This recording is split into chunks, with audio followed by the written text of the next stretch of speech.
I'm Max Dalton, and in this video, I'll show you how to delete your First Alert Onelink account. Step 1. Open the Onelink app on your iPhone, iPad, or Android device, and then tap the menu icon. Step 2. Tap Accounts in this menu. Step 3. Navigate to the Smart Home Accounts section and then tap Onelink. The Accounts screen opens. Step 4. Tap Delete Account. The next screen lets you know that moving forward will delete your Onelink account and all of your associated data. Step 5. Enter your Onelink account password and then tap Delete Account. Eventually, you'll see a message letting you know that your Onelink account has successfully been deleted. Step 6.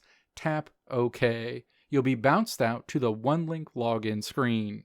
Let me know if this video helped you out in the comments below. If you liked what you saw here, click the video links on the right side of the screen to check out another video.